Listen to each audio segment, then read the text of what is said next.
banging, you ain't hanging. No sponsorship yet. Keyword yet. Oh, that's... Yeah, it's strong. It's strong. I'm telling you, this is a meme. This is gonna be a meme. Make sure Jake will clip it so we can gift clip that later. And then this will be like the thumbnail is me going like this. Welcome NBA fans. Welcome Shazam Malik fans. Welcome Mike Hook fans. Welcome Jacob Ucum fans to season 2, episode 11. Something like that. 11, 10, 12. 11, one of those two. One of those of the Just Hoop Show on Unbranded Sports on the Unbranded News Network. I'm your host, Shazam Malik, joined here with Mr. I Roundabout Cleveland Sports, It's Lifestyle, Mike Hook. Let's get right into it. So first thing on the docket, first the new segment. We will be instituting what we call the F-Bomb Tracker. Mike, would you like to elaborate a bit on what exactly that is? Sure. So the F-Bomb Tracker, every single time that one of us drops an F-Bomb, you will see a little dinger, a little counter up on the screen. Hopefully, I think what's going to happen is that each of us is going to get our own individual tracker. So if I were to say it, you'd see a little number pop up above my head with like Mike or something like that over it. I don't know. That's going to be up to our awesome videographer, Jacob Ucum.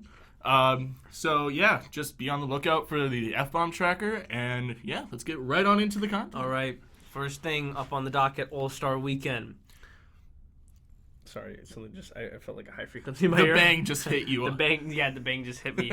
My Mike must have spiked this with something. He must have. There's got to be something special in there. I did not open it. I promise. Mike's trying to get me buzzed for the first episode. All right. The first thing on the docket, All-Star Weekend. The winner of the 3-point contest was Dennis. No, not Dennis. Buddy Hield. Buddy Hield. I always conflate those two. The bang is hitting, guys. It's banging. So Buddy Hield winning the 3-point contest. I was so surprised. I had my boy Devin Booker. I wanted him to win. I did too, actually. I had either him winning or Joe Harris repeating. And Trae Young was like surprisingly bad in it too. Like you expected like Trae Young to drop like 28, 30 points in it, and then all of a sudden he drops 15, and it's like what happened? What is this? This is like Steph Curry dropping like 12. Yeah, like, I know. What is going on here? And I think that's the funniest thing about the 3-point contest is like they get all these like amazing 3-point shooters, and then sometimes their amazing 3-point shooting skills do not transfer to the actual contest itself. Yeah. Case in point, Stephen Curry. Case in point, Trae Young. Both phenomenal 3-point shooters. Great additions to their team, and they've revolutionized the game. But when it comes to 3-point contest, I feel like it's more of a mental game than anything else. I agree. It's more of a mindset. Like, who would have thought Buddy Hield was going to win the 3-point contest? There were a few. I saw a few people calling it, but like I think Devin Booker and Trae Young were like the safe bets. Yeah. There were a few people that I saw that thought Davis was going to win it. Yeah. And then like obviously Joe Harris, people thought he was going to win because he was repeating. I didn't really see that many Buddy Hields. Like I saw a few, but like Buddy Hield was by far like one of those like random picks that you really didn't expect to actually win it, and yet he did. And yeah, I mean that's the thing is like the whole idea of the underdog, and it's very prevalent, in All-Star Weekend. We see a lot of guys that aren't as well known, and they kind of show up and show out. Case in point, Pat Connaughton or Hamidou Diallo last year as well. Diallo, exactly. And that's what I love about All-Star Weekend. Is how relaxed everything is. How it's like a perfect blend of competition, but also kind of having fun and in good spirit, which is something that was seen throughout the entire weekend. Yeah, I can agree with that. And the changes that were made to the 3-point contest this year too, I loved that actually. I think that the Do Zone, like it really adds something to All-Star Weekend not All-Star Weekend in the whole, but to the 3-point contest. Right. Because it adds because we've seen this trend lately that the NBA has where people are stepping further and further back. Like we just saw it last night. Crunch time down by 4. Zach LaVine takes one from the horn of the Bull logo, which is what like 35-foot shot. Yeah, 30-footer. And Jason Tatum also had. I don't want to say it was a 30-footer. It was pretty damn close to it. Though. Yeah, it was a very contested one too. Yeah, and you're seeing like people tend to step further and further back, and all near half-court shots are becoming a very common thing. So I think that them capitalizing on that trend and adding that zone is actually a very, very smart move by the NBA. It's that just kind of goes to show, like we talk a lot about how like the NBA is one of those leagues that is adaptable, that is progressive, that moves forward, right? Yes. Contrast that with the NFL where they talk bad about the XFL, they talk bad about like trick football, but the XFL they're embracing it. They are, yeah. The XFL, the thing about the XFL is that it did not work in, what was it, the early 2000s or the late 90s? Early 2000s, yeah. Yeah, so Vince McMahon, he's a genius, dude. Like, because he knew that, okay, one season XFL didn't really work when it happened at first, but people are starting to complain about football a little bit more. Yep. And, like, the consistency of the Pro Bowl and how it's just kind of getting boring. So let's capitalize on that and start my own football league again. And I think, not to go off topic, but I mean, it to bring it back to the NBA, it just shows that the NBA is, like, always looking to move forward and to switch things up. And that's what they've done with this 3-point contest, is they've made it more versatile, more, loose, and it's a really, good opportunity, I think, for the NBA fans to talk about their favorite 3-point shooters. But I think that's enough about the 3-point contest. Moving on, the dunk contest. The dunk contest. The one thing that they didn't change, but it still was the talking point up until the All-Star game. And like you mentioned Pat Connaughton earlier, so let's talk about like him and Dwight really quickly before we go into like the big section. So I thought that like the lineup other than Aaron Gordon was very underwhelming, honestly. Before, and then like you actually watch the dunk contest, like Dwight's like his cross 360. I'm gonna call it the 360 Jesus is what I'm gonna call it. Okay. And like that, and then Pat Connaughton's like white man can't jump dunk, and then who did he jump over? Giannis. He jumped over Giannis. And like tapped it off the glass.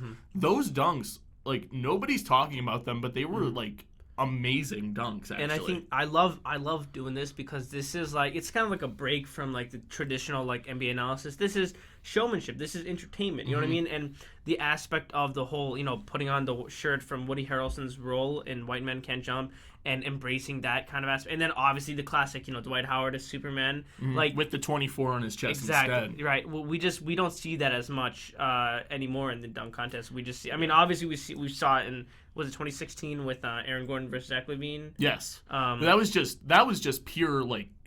Oh yeah, that was just pure showman dunking. Like exactly. Like this was like putting on a show with your dunks instead of just showing what you can do. Right. You're so right, Mike. It's the performance. It's what they're putting out there for the audience. I mean, you saw like some of the, I think it was James Johnson. He got like the TikTok girls, the D'Amelio twins. Oh, well, it wasn't James Johnson. His name was Derek Jones Jr. But it was Aaron Gordon that did that. I'm telling you guys, this bang is just messing with. This is gonna be funny. This was the first gonna time fuck around and say that the Knicks are good. Oh, shit. No, That was number one. All right, that was number one. That's one.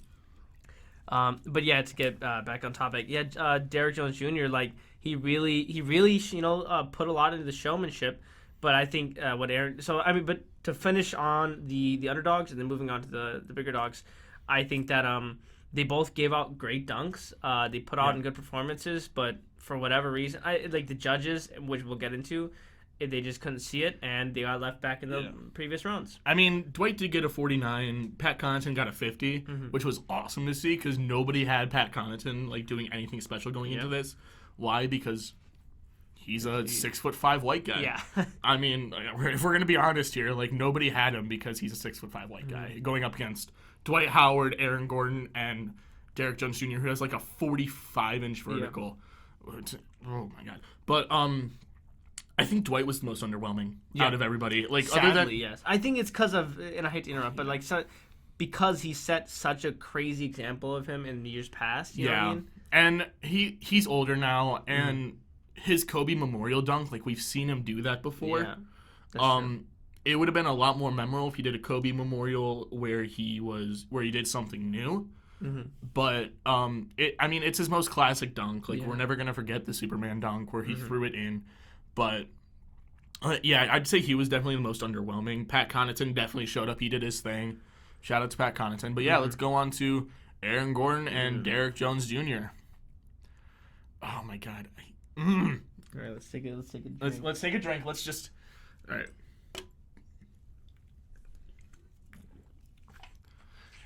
Aaron Gordon was robbed. Aaron Gordon was robbed. if you want my take on this, Derrick Jones Jr. did the same dunk 4 times. And I don't care if he, like, cleanly jumped over people. Yeah. Like, he jumped over 7 foot, 7? 7'5" Taco Fall. 7'5", yeah, 7'5". I don't care if, like, Taco was slouching a bit. I don't care.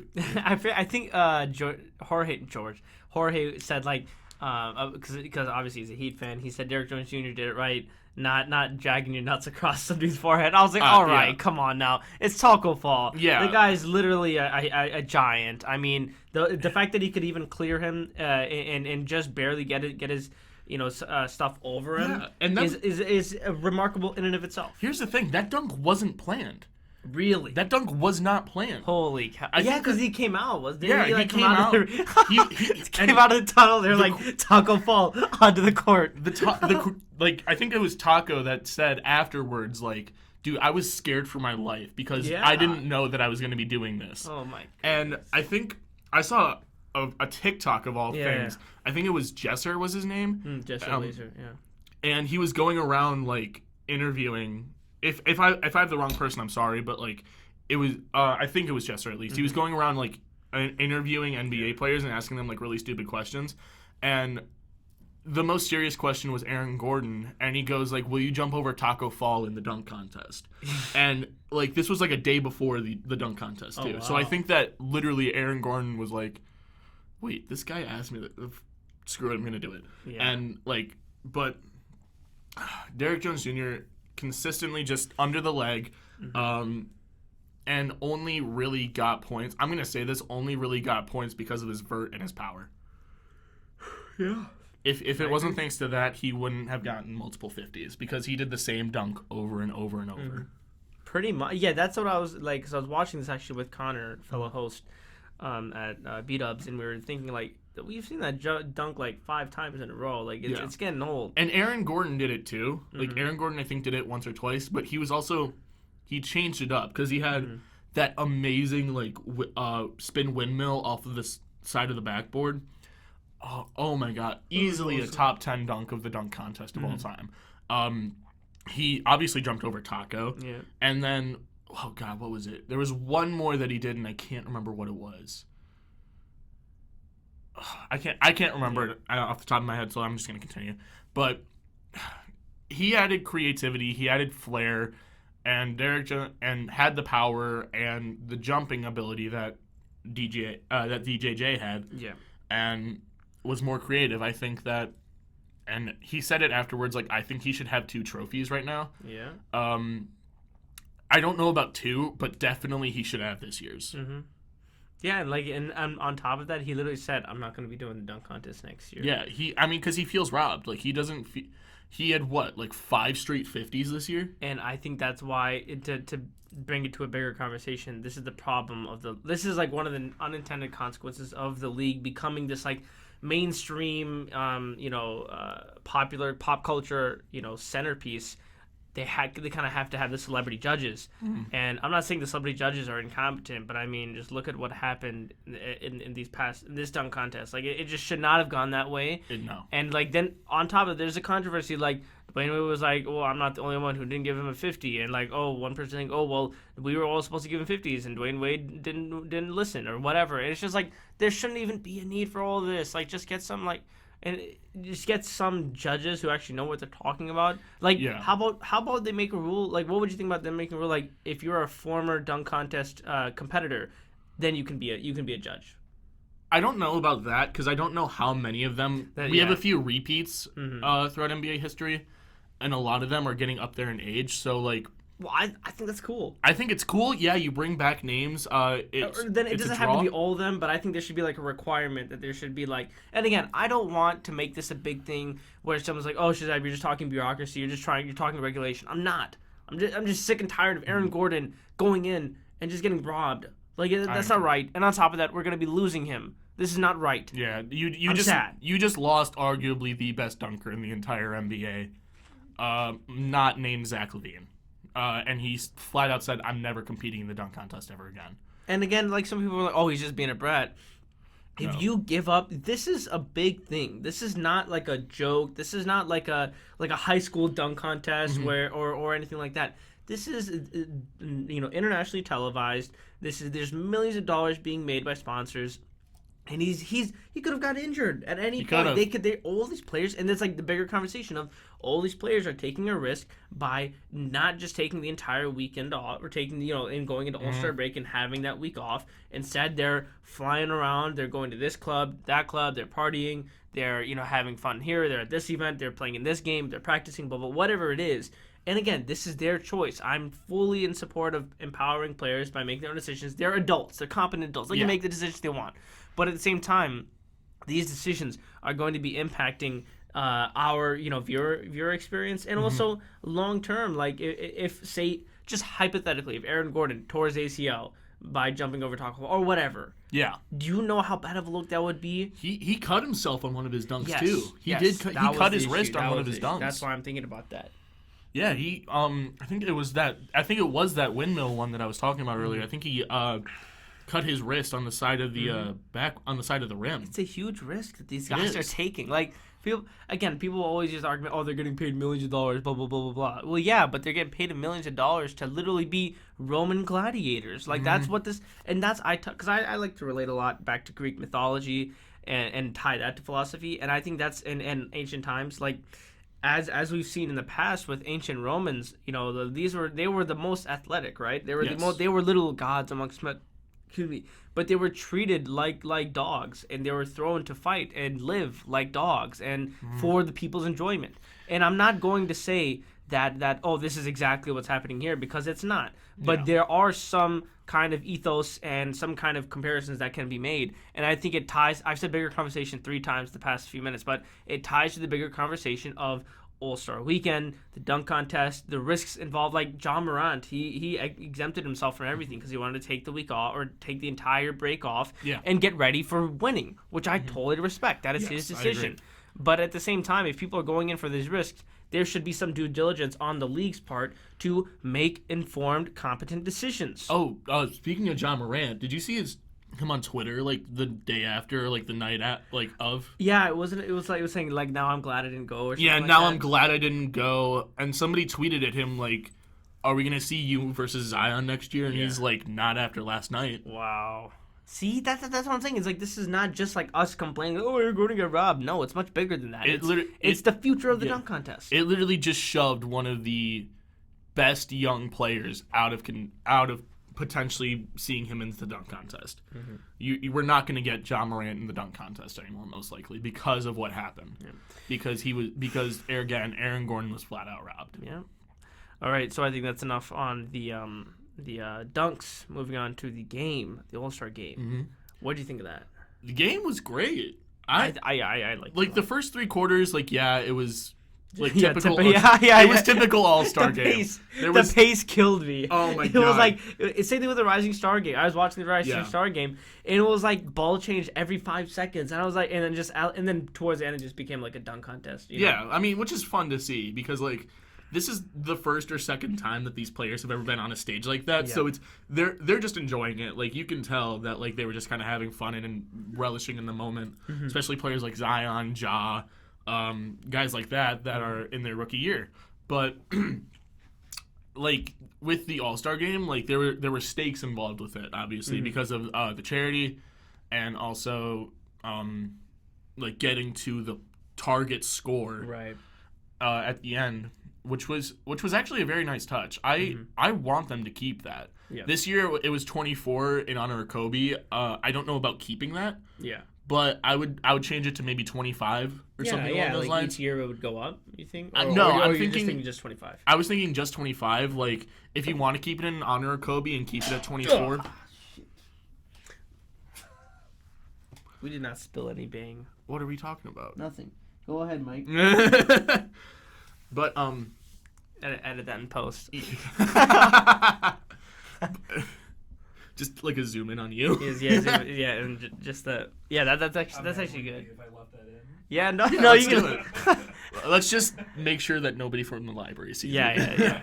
But anyways, back on track. So, I don't know about keeping it at 24. I think that having it at 24 this year because of Kobe was a nice touch. If you want to keep it in honor of Kobe, that I'm not against it. I think either way, you keep this format. That's the thing that I'm saying. But you can change it to 24 or 25 interchangeably, whichever one you prefer. Yeah, I agree. And then the All-Star game. That was a lot of fun. I think it was super, but it's kind of sucked. What do you think about it ending with a free throw? Because there's been a lot of talk about that. Mike, what are your thoughts on it ending on a free throw, being determined by a free throw? There's a lot more behind it than just like, oh, the game ended on a free throw. Because this All-Star weekend, obviously, one of the ongoing themes was honoring Kobe, and. Like, you gotta remember, Kobe's first points were scored at the free throw and his last line. Points, yeah. His last points were scored at the free throw line. His 81st point was scored at the free throw line. So I think that he shot the free throws. It was with his injury. Yes, exactly. I think that it wasn't the most exciting way to end the All-Star game. I think that LeBron's like deep 3-pointer would have been the most exciting way. But it was the most fitting way, in my opinion. I agree. Like, because, again, like, so many of Kobe's biggest career moments, 81 points, 60 points in his final game, have come at the free throw line. So it was the most fitting way to end it, in my opinion. Gotcha.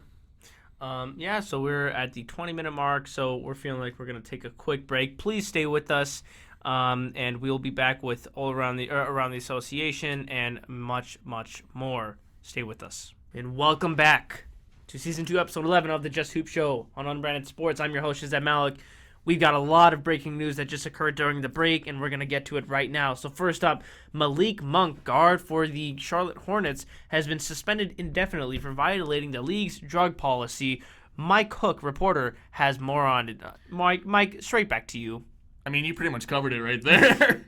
Other than that, like, he's going to be cooperating with the league. I don't know if the NBA does appeals like the MLB does. I don't think so, no. Okay, so he's going to cooperate fully. He is going to take it in stride. He understands what he's done. He hasn't released a statement yet. This news just broke probably 10 minutes ago. Yep. So nothing really has come out about it. They're not going to release details as to what drug he used, most likely, but we can kind of assume it was stay off the weed. But it most likely. But I mean, that's what we thought with Tyreek Evans. Yeah. And it turned out, I think that he was doing coke. Holy shit! Really? That's what I heard. I don't know for sure if that's actually true. God. He might have just been doing the weed. Easy there, Mike. We're sued for a lot. We can get sued for this, man. Okay. Disclaimer: I don't know for sure. So if Tyreek Evans somehow watches this podcast, I don't know for sure. It was a rumor that I heard. Yeah. I didn't start it. We're sorry for talking bad about you, Tyreek. But anyways, next breaking news on the docket: Mike Conley. Mike, finish out the report. Has been benched by the Utah Jazz. He's been a very underwhelming player for them so far this season. A lot of people are saying that now that he's off the Grizzlies and in a different play style, he's washed, and that he's one of the most overpaid players in the league now. And honestly, I kind of agree with it. Mike Conley, great on Memphis, and suddenly this year, just his production is so low, his efficiency is down, and I think that this is a smart move. You know, it's obvious that it's not working out. Royce O'Neal, who is going to be his replacement going forward in the starting lineup, has been consistently proving himself. I think that what they might do, I don't know if Royce O'Neal is a point guard or a shooting guard off the top of my head, but if he's a shooting guard, I think that what they're going to start doing is sliding Mitchell to the point guard, which I think is actually going to be a really interesting play. That's going to be good. And it adds even better defensive presence if that's the case. I don't know for sure if it is the case. I think Royce O'Neal is a point guard, though. But even then, it's still the smart move because you now have Mike Conley coming off of your bench to kind of bolster your bench rotation, which I think is going to be very, very interesting. So I think, to chime in on that, I think what the Jazz are doing with moving Mike to the bench, it can either be good or bad. I think it's good if they still use him in the capacity of, like you said, bringing that off-the-bench mentality and off-the-bench, kind of plug. But as a scorer, he can be lethal. Oh yeah, but the thing is, like, he has not been living up to that. So that's the other option, is to just shut him down completely and say, we're getting rid of you after this year. Like, we're done with you. And I would totally be okay with that, because like they bet it all on this guy. That huge contract. They already had a guard in Donovan Mitchell, and it's not working out the way they wanted to. They might have to make a push and just say goodbye. I don't see them getting rid of him completely. I think it's a little too extreme to do that right now. I think that maybe he's just having a down year. If this really is the start of the decline of Mike Conley, then I will say, ship him off at the trade deadline next year for an expiring contract. And other than that, like, there's really nothing that you can do about it. I agree. I mean, that's just where they're at right now. It's a very tough position for the Jazz. But I think moving forward, like, the Jazz just have to make a determination. They have to say, this is the plan. This is where we're going. Mike, you're either with us or you're not, or you're against us. Yes. And that's the sad reality here. I think, because, I mean, going into the free agency and going into the season, like, Donovan Mitchell and Mike Conley, there were videos of them working out together, and they were already bonding, and it was like a nice fresh start for Mike Conley. But I think he just, I don't know, for whatever reason, Mike Conley was such a great fantasy player last year, and then this year it all went to garbage. Yeah. So all you can do is just throw your hands up in frustration and hope for the best. But whatever happens. That's kind of the roundup for the NBA breaking news. But moving on, we've got around the association. So first thing we want to kind of go through is the Zion versus LeBron matchup that occurred last night. I was able to catch some of the game. Mike was able to catch the highlights. It was a really fun game. It was. I think it was the perfect, exemplification of the quote, Clash of the Titans. That's what we had. We had, an unstoppable force meeting an immovable object. We had all these things, and I think on top of that, the Lakers-Pelicans relationship is something that is very, very raw, cut and dry. You know what I mean? Mm-hmm. Well, yeah. I mean, because you have the whole situation of, we made the biggest trade of the offseason last year with you. Anthony Davis, obviously, was sent to Los Angeles in exchange for Brandon Ingram, Lonzo Ball, Josh Hart, and I think 4 first-round picks, and a couple of pick swaps as well. And the narrative writes itself, These were 2 teams that nobody predicted having high draft picks. These were 2 teams that last offseason, obviously. These are 2 teams that made a blockbuster deal, and you have LeBron and Zion Williamson, who two people that are very, very comparable in their play style, especially in LeBron's early stages of his career. Zion is a very skilled passer. He's very strong, very powerful, very fast, very agile, and that was LeBron. I mean, people say that, like, Zion was more of like a Shaq. A Charles Barkley. Yeah, they call his official, like, NBA draft comparison was Air Barkley, and I can see where that comes from. But I mean, Air Barkley is pretty much LeBron, like, except less rebounding and more passing and more skill. Yeah, definitely. Because Charles Barkley, his play style is much more brute strength and physicality. And yes, of course, Zion has that, but he's got more of LeBron's skill. I think that it's, and this is the kind of, like, unbeknownst fear I kind of had to myself, was that is that Zion was going to be given all these expectations, and he wasn't going to be he wasn't going to be able to live up to them. He was going to be given all these comparisons, like, he's going to be LeBron, he's going to be MJ, he's going to be all these people. And so far, he hasn't been close to that because of his injury. And I think it's just a lot of pressure for the guy to have. I agree. But I think what he said, he's talked about this before, it's like, I was kind of born for this. I'm ready for this pressure. And I respect that. And he's shown up, too, so far. He's averaging over 20 points a game in, his 13 games that he's played so far? And, like, it's been about 14, 15 games since he's debuted. He's missed 1, I think, due to, like, a very minor issue, like some slight discomfort. Yeah. But he came back fully healthy. We saw that. They were careful with him, and now he's playing about 30 minutes a night on a consistent basis, and he's performing very well. I think that it's it's very easy to compare him to LeBron, too, because of the rookie season that LeBron had as well. And the hype going into it. Exactly. And Zion even more, like, because, Social media, the NCAA. ESPN, the NCAA, and their whole, like, Zion camp thing. Yeah. Hashtag pay players in the NCAA. Yep. Just saying. But they're so alike in so many ways. And it's so much fun to be able to get to finally see them play on the court. Mm-hmm. I think that's like the kind of gist of what we it's last night. our generation's Michael Jordan versus Kobe. Yes, yeah. That's what I think the best comparison we can make. Like back in '96 when Kobe played Jordan for the first time, this is like our generation version of that. So then on that note, you mentioned Michael Jordan. We both mentioned Michael Jordan, Kobe. I believe it was Sunday. There was a memorial. Mm-hmm. It wasn't even a memorial. It was a celebration of life and legacy for Kobe Bryant and Gigi Bryant and the 7 other family members, or they were all family that passed away. And it was so powerful and it was so moving.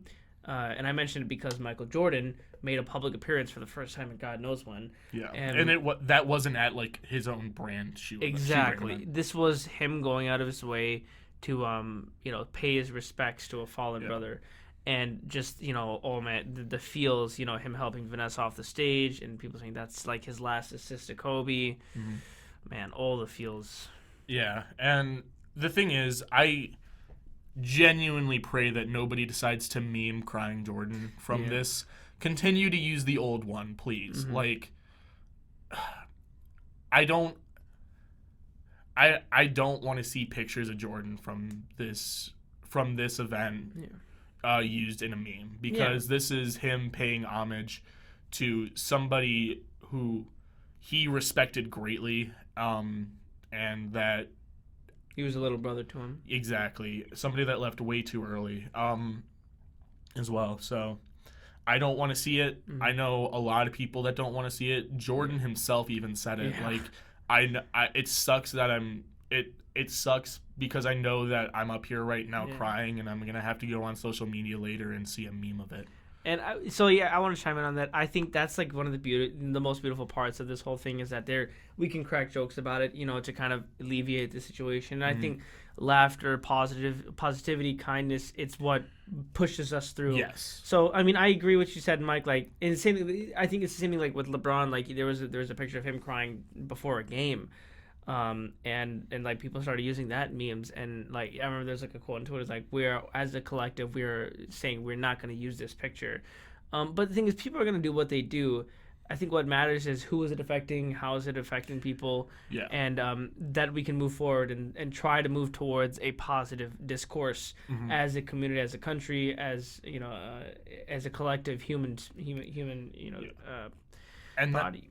And that's where like highlights come in. That's where like recognition from the NBA comes into play. That's where just paying respects in the proper ways. Like, the entire basketball community assembled. You know what I mean? It was all the current players, Steph, James Harden, LeBron, etc.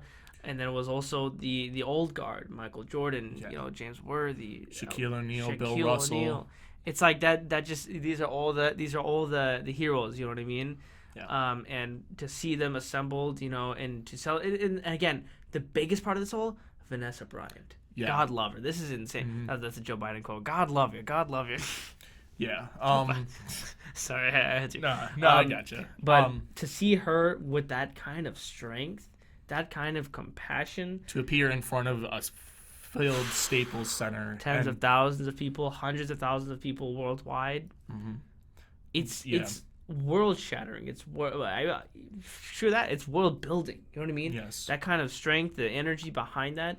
It's and again, like it felt like for me, I haven't moved on, but it was just like up until that point, I kind of like just moved forward, and I was like, okay, well, Kobe passed away, life goes on. You know, because that's like the biggest thing that I think everyone took away from this is that like life is going to go on, and you have to move forward because that's what Kobe would want, right? But that Sunday, it all came. It was, I believe, 2 to 3 weeks the day, and it all just kind of hit me again, and there are no words. You know what I mean? Yeah, and I think that one of like the most powerful images from it was Bill Russell in a Lakers jersey. Yeah, like Bill Russell obviously is a Celtic legend, and the Celtics and Lakers have had rivalries throughout basketball history, all the way since Bill Russell's days. Even before with the Minneapolis Lakers. Exactly. George McCann, you know what I mean? And like just to see a Celtic legend putting aside that rivalry, just to pay to not just to, but to pay respects to a legend is huge in my opinion. It's big time.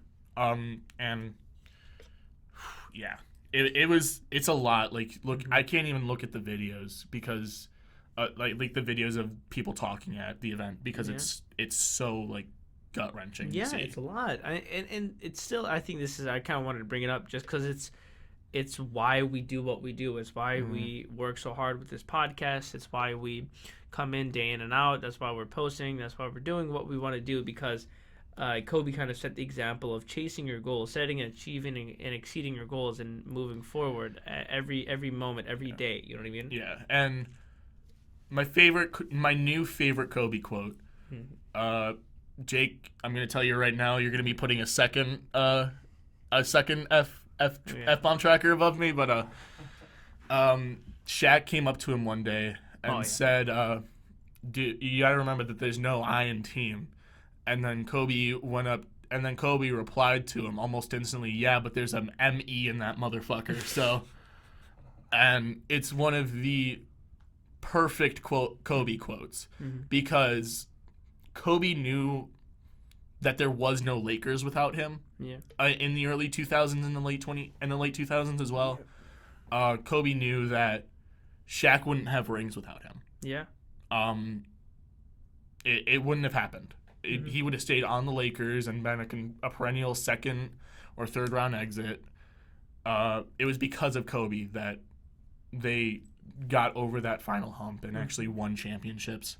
Yeah, and to kind of chime in on that, like I love studying the late 90s, early 2000s Lakers team because they were like pretty bad. You know what I mean? Like they had so many issues, and you know who they were stuck against? The Scottie Pippen led Portland Trailblazers. That's who they were. You know, Rasheed Wallace. Like they were stuck behind that squad, and of course they were great. But it's like to show that they were just kind of getting their sea legs, kind of like the Warriors. You know what I mean? In 2015, like they're just getting their sea legs under them. They're trying to get straight into the water. And, Kobe hitting the iconic crossover, going to the rim, and lobbing it up to Shaq, and Shaq, pointing up, like that. Like, that's... Oh, yeah. That's, that was kind of like their birth. That was a rebirth, I guess, into basketball legend. So, yeah, that's I think, the long and short of it. I think we're going to cut this episode a little bit early, just because I think we've talked about what we've needed to talk about. We've got our points across. Thank you guys for listening. This has been a wonderful episode. Thank you, Mike, for the wonderful bang drink. You ain't banging, you ain't hanging. Exactly. Just be grateful. Gratitude. That's what I've been implementing today, and I'm trying to do it every day. Is just being grateful for everything that I have in my life. And I'm not going to tell people that's what you have to do, but taking it a day at a time, being thankful, and working each day, not for anyone else, but for yourself. So take care of yourself, folks, and I'll see you on the flip side.